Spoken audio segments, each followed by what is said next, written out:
আসসালামু আলাইকুম ওরহমতুল্লাহ। আল্লাহ মহান, তিনি মানুষকে অতি ভালোবেসে সৃষ্টি করেছেন।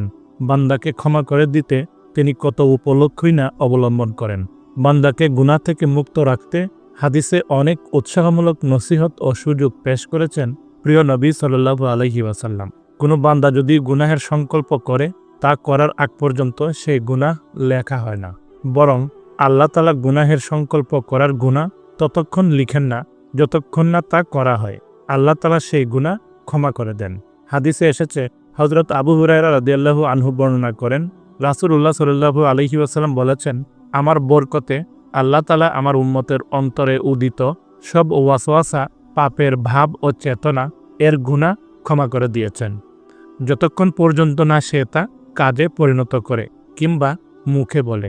সহিহ বুখারী। হাদিসের ঘোষণা, বান্দার আল্লাহর মহা অনুগ্রহ যে তিনি মনের ওয়াসওয়াসা বা সংকল্পের গুনাহ ক্ষমা করে দেন, যদি সে তা কাজে বাস্তবায়ন না করে।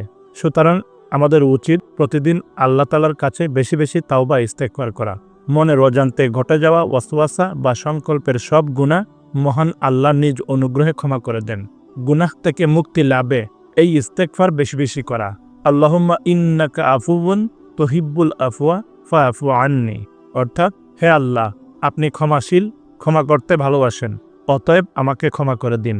মুসনাদ আহমদ, ইবনে মাজাহ। রব্বিগফির ওয়ারহাম ওয়া আনতা খৈরুর রাহিমিন, হে আমার প্রভু, আমাকে ক্ষমা করুন এবং আমার উপর রহম করুন, আপনি তো সর্বশ্রেষ্ঠ রহমকারী।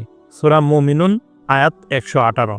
এছাড়া আল্লাহ তাআলা অন্যত্র বলেন, রব্বানা আমান্না ফাগফির লানা ওয়ারহামনা ওয়া আনতা খৈরুর রাহিমিন, হে আমাদের পালনকর্তা, আমরা বিশ্বাস স্থাপন করেছি, অতএব তুমি আমাদেরকে ক্ষমা করো ও আমাদের প্রতি রহম করো, তুমি তো দয়ালুদের মধ্যে শ্রেষ্ঠ দয়ালু। সূরা মুমিনুন আয়াত 109। অন্যত্র আল্লাহ তাআলা বলেন, রব্বি ইন্নী যালামতু নাফসি ফাগফিরলি, অর্থাৎ, হে আমার প্রভু, নিশ্চয়ই আমি নিজের উপর জুলুম করে ফেলেছি, অতএব আপনি আমাকে ক্ষমা করুন। সূরা কাসাস আয়াত 16।